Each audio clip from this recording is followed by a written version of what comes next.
Jesse Merkel said a coward took the life of his 8-year-old son, Fletcher. Fletcher Merkel was one of 2 students unalived at Annunciation Catholic Church on Wednesday.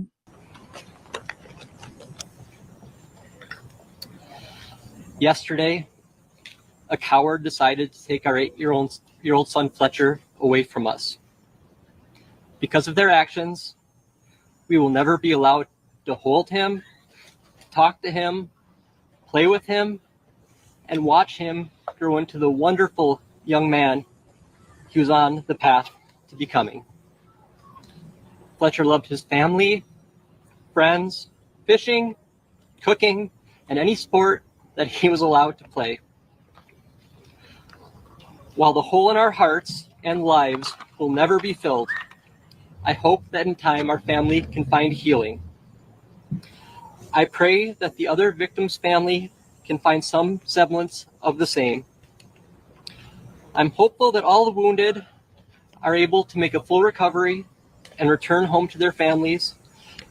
And finally, all the people, and especially the children, impacted by this horrific event are able to recover mentally and find strength to live loving, happy, and full lives. Over the past day, I've heard many stories accounting the swift and heroic actions of children and adults alike from inside the church. Without these people and their selfless actions, this could have been a tragedy of many magnitudes more. For these people, I'm thankful. Moving forward, we ask not for your sympathy, but your empathy. As our family and the Annunciation community grieve and try to make sense of such a senseless act of violence. Please remember Fletcher for the person he was and not the act that ended his life. Give your kids an extra hug and kiss today. We love you, Fletcher. You'll always be with us. It was just the 3rd day of school at Annunciation Catholic in Minneapolis. Children were listening to prayer when this senseless tragedy began. 2 kids are deceased, many others hurt, some only 6 years old. Think about that. 3rd day of school, and instead of backpacks and crayons, it was sirens and chaos. This is not normal. It happens again and again in America. Classrooms turned into crime scenes, teachers forced to shield kids with their own bodies. We say thoughts and prayers, but then what? Nothing changes.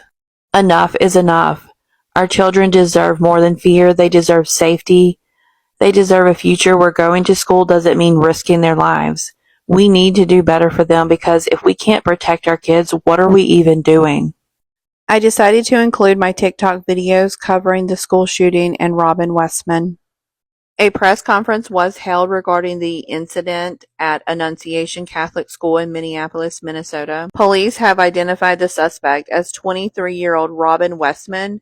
ABC News reports that a name change application for a minor born on the same date was approved by a district court in Minnesota in 2020, changing the name of a Robert Westman to Robin Westman, explaining the minor child identifies as a female and wants her name to reflect that identification. During the press conference today, officials stated that no matter what label is put on it, Robin Westman wanted to terrorize children and members of the church.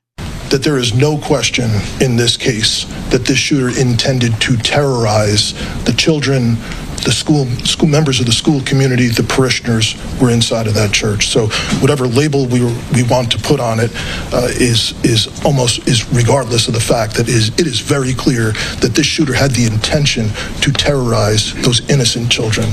An 8-year-old and a 10-year-old child were unalive during Wednesday's. 17 others were injured. The suspect's social media accounts contained videos of diary entries that describe the unaliving of children and a drawing of the sanctuary of the Annunciation Catholic Church. Authorities say the suspect appeared to hate all of us and wanted to watch children suffer. Robin Westman is unalive after a self-inflicted gunshot wound. During the press conference today, officials explained that Annunciation Church had a practice that once Mass began, the doors of the church were locked. It is believed that these locked doors did save lives. The suspect did barricade doors on the side of the church where the incident occurred. Officials said this was so heinous and so cowardly, the suspect unalived these children without even seeing them. He stood outside and used a gun through the narrow church windows. What's particularly heinous and cowardly about this is these children were slaughtered by a shooter who could not see them. He was standing outside of the building, firing through very narrow church windows on the level where they would line up with the pews.